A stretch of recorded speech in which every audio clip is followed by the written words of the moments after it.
안녕하세요. 미신원입니다. 오늘은 D-Wave 퀀텀의 웨비나에 대해 알아보겠습니다. 웨비나는 웹세미나의 줄임말로 이번 웨비나의 주제는 D-Wave 퀀텀을 사용하는 기업들의 사례를 안내하는 자리가 될 것 같습니다. 어닐링 방식의 독점적 위치에 있는 D-Wave의 입장에서는 어닐링 양자 컴퓨팅의 상업적 지속성을 각인시키고 장기적 수익성이 있는 모델임을 강조하는 자리가 될 것 같습니다. 7월 15일이 웨비나 당일이고요. 아마 위에서 말씀드리는 내용의 설명에 이기에 큰 깜짝 이슈는 없을 것 같습니다. 하지만 장기 투자자 분들이시면 꼭 웨비나에서 나오는 내용들을 꼭 확인해 보시기 바랍니다. 또한 8월 초에 나오는 실적 발표를 눈여겨보시고 그에 따라 대응하시면 되겠습니다. 재생 목록 D-Wave 이전 영상들에서 관련 관점들이 있으니 한번 챙겨보시기 바랍니다. 그러면 D-Wave의 이전 그래프를 한번 확인해 보도록 하겠습니다. 한 번 더 그래프를 확인해 보면 D-Wave 퀀텀은 작년 말 양자 세터의 테마 상승 이후 젠순왕 발언으로 상승분의 반 이상을 반납하였습니다. 그 후 연이어 트럼프 정부의 관세 부과로 인해 추세 반등을 하지 못하고 추가 하락을 하였습니다. 어닐링 컴퓨터의 양자 우위 발표 이후 D-Wave 퀀텀은 다시 4분기 실적 발표와 함께 전고점 근처까지 상승하였지만 다시 엔비디아의 GTC 회의에서 젠슨왕의 기존 입장에서 크게 벗어나지 못하는 모습에 다시 양자 컴퓨팅 분야가 전반적으로 다시 하락하였습니다. 결론적으로 하락의 원인이 된 부분은 모두 외부적 요인이면서 젠슨왕과 관련이 있었습니다. 제 개인적 사견으로는 젠슨왕이 벌써 AI 다음 산업은 양자라는 확신을 보여주는 사건들이라고 생각합니다. 시간이 지나면 이 부분들이 분명 투자의 변곡점이 되었다고 생각되어질 것 같고요. 지금의 상황들도 과거와 함께 비슷한 상황이라고 생각되어집니다. 이후 1분기 실적 발표 이후 어드밴테이지 1의 윤리연구소 온프레미스 판매에 따른 호실적으로 D-Wave는 전고점을 뚫고 돌파하여 상승하였습니다. D-Wave 퀀텀 입장에서는 양자 산업의 큰 전환점이 된 사건이라고 봅니다. 현재는 최고점에서 증자에 따른 하락으로 15달러대를 밑돌고 있습니다.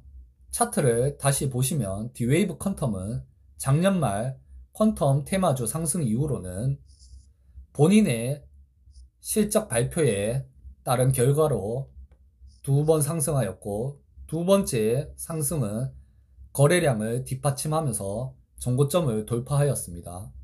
이전에는 1달러 미만대에서 상당히 머물면서 소형주로서 미래를 보장받지는 못하였습니다. 그러나 이제 어닐링 분야에서 상업적 실적을 내는 기업이 되었고 증자 후 1조 원 이상의 막대한 현금을 보유한 기업이 되었습니다. 더 이상 현금 자금에 대한 단기간의 불안감은 없다고 볼 수 있습니다. 기간을 지나고 보면 외부적 요인에 따른 하락은 추매나 신규 진입을 할 수 있는 시점이 되었습니다. 장기 투자자 분들은 실적 발표 및 공시 내용을 챙겨보시면서 계속 들고 가시면 큰 수익을 얻으실 수 있을 것 같습니다. 신규 진입을 하시려는 분들은 지점을 잘 보시고 우선 증자 금액대인 15달러 전후에서 평균 가격을 목표로 잡으시고 분할 매수 진입하시는 게 좋을 것 같습니다.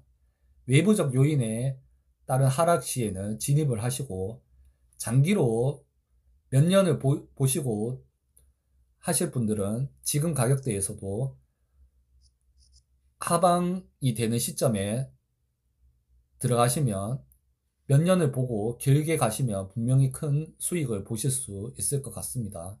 D-Wave 퀀텀의 자세한 사항이 알고 싶으시다면 재생 목록에 D-Wave 이전 영상들을 참고하시고 앞으로 업로드될 영상들도 지켜봐 주시면 되겠습니다. 그러면 이번 웨비나에서 언급될 가능성이 높은 D-Wave 퀀텀의 양자 어닐링 컴퓨팅을 사용하고 있는 기업들의 후기 영상이 있습니다. 이 후기 영상을 한번 보도록 하겠습니다. 영상을 보시기 전 구독과 좋아요 부탁드리겠습니다. 감사합니다.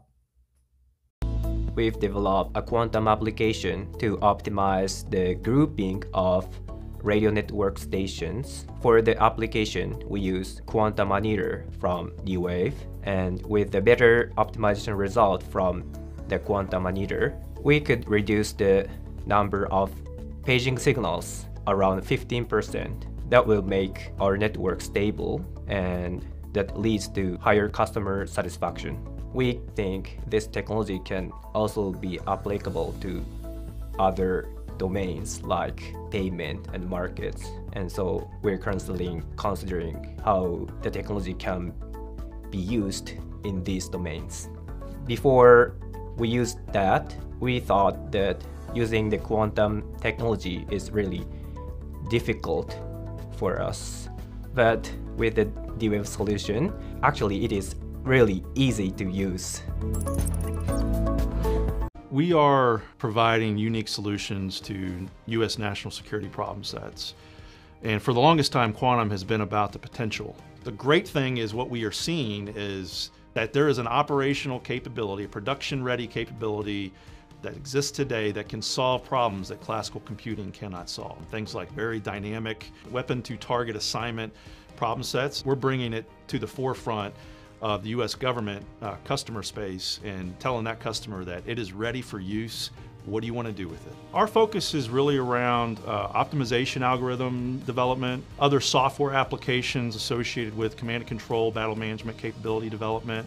So what quantum brings to the table is a very different way of doing that, and a much more powerful way, maximizing the efficiency and the speed of how those applications actually deliver results. So that's exciting for us because we're an innovative small business that really likes to be on the cutting edge of delivering unique solutions to our customers. If we can be more efficient and effective with the capabilities that exist today by using advanced compute technology like quantum, then that's only going to drive our customers to be better at what they do and their solutions to be solved in a different way that's much more cost efficient, much more effective from a problem solution standpoint, and obviously speed is critical in the world we live in.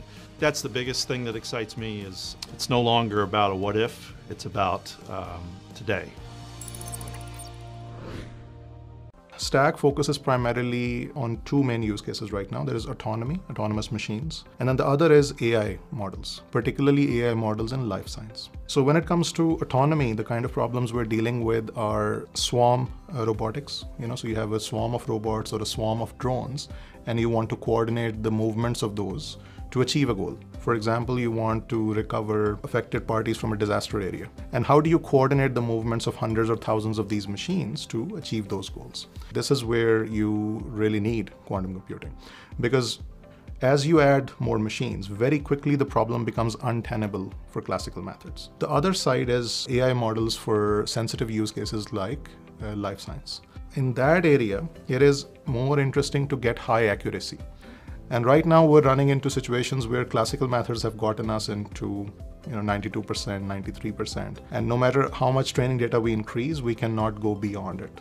So that's where we introduce quantum computing to gain that extra 3%, 5% accuracy gain, which can be critical for life sciences use cases. Quantum computing is productized. It's not an experiment anymore. It's creating commercial value.